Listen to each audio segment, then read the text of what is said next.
नहीं, सॉरी, आई ये nominated member है।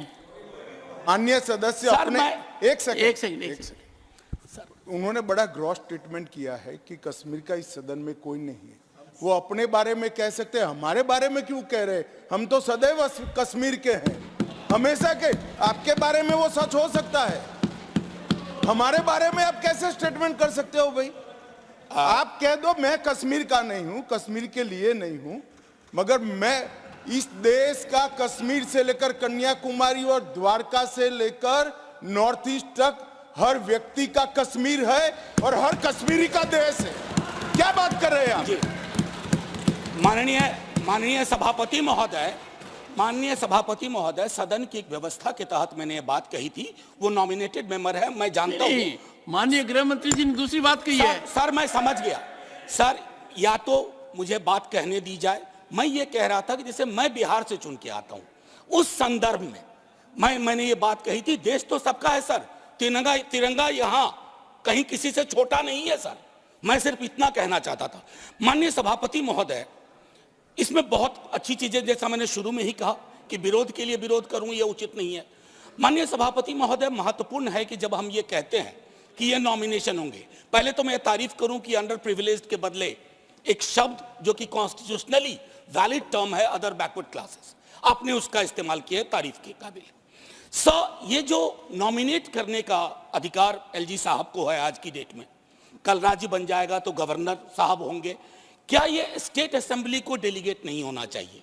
और अगर करना चाहें तो on the aid and advice of, ये व्यवस्था मैं समझता हूं कि होनी चाहिए थी। सर, तारतम्य थोड़ा टूटा है, लेकिन फिर भी मैं अपनी बात कहूं। सर, आरक्षण को लेकर के भी हम पीस मील में करते हैं। हर सत्र में मैं देखता हूं कुछ बिल आते हैं। एक समेकित योजना पूरे देश के संदर्भ में हमें इसके लिए बनाने की आवश्यकता है, वो बहुत बेहतर होगा। आज 370 पे फैसला आया और सदन की जिम्मेदारी आज बढ़ गई है। उस फैसले के बाद सरकार की जिम्मेदारी बढ़ गई है। मैं मानता हूं इतिहास, आपने यहां एक फैसला लिया था, तब संसद वहां थी सर, ये लगभग घिस चुका था, हम भी जानते हैं, लेकिन एक मनोवैज्ञानिक पहलू था। मैं आग्रह करूंगा सरकार से कि उस साइकोलॉजिकल हीलिंग की भी कोशिश होनी चाहिए, और ये हीलिंग हो सकती है सर। मैंने कहा ना कि हिंदुस्तान का मिजाज महासागर वाला है, इसको बस तालाब ना बनाया जाए, महासागर अपने अंदर सब समाहित कर लेगा। माननीय सभापति महोदय, जो कश्मीरी घाटी में रह रहे हैं, गांव में रह रहे हैं, उनको लेकर के भी एक चिंता होनी चाहिए। बाहर हैं, उनकी चिंताएं वाकिफ है, बल्कि विवेक जी ने यह बात कहा कि बुरे से बुरे वक्त में एक बहुत बड़ी आबादी उन्हीं घरों में, गांव में, गलियों में रही, उनका एक्नॉलेजमेंट मैं समझता हूं बहुत आवश्यक है। माननीय सभापति महोदय, अंबेडकर साहब कहते थे कोऑपरेटिव फेडरलिज्म, माननीय प्रधानमंत्री जी भी कई बार उसको दोहराते हैं। सर, कोऑपरेटिव फेडरलिज्म के नजरिए से देखेंगे ना तो हैंड होल्डिंग की जरूरत होती है।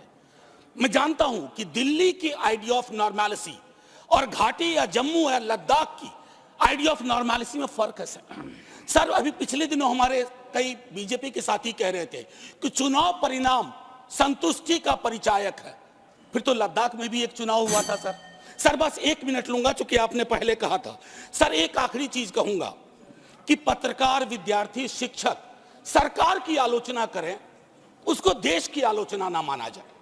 ये फर्क मिटता सा जा रहा है, ये कश्मीर के संदर्भ में नहीं, बाहर भी।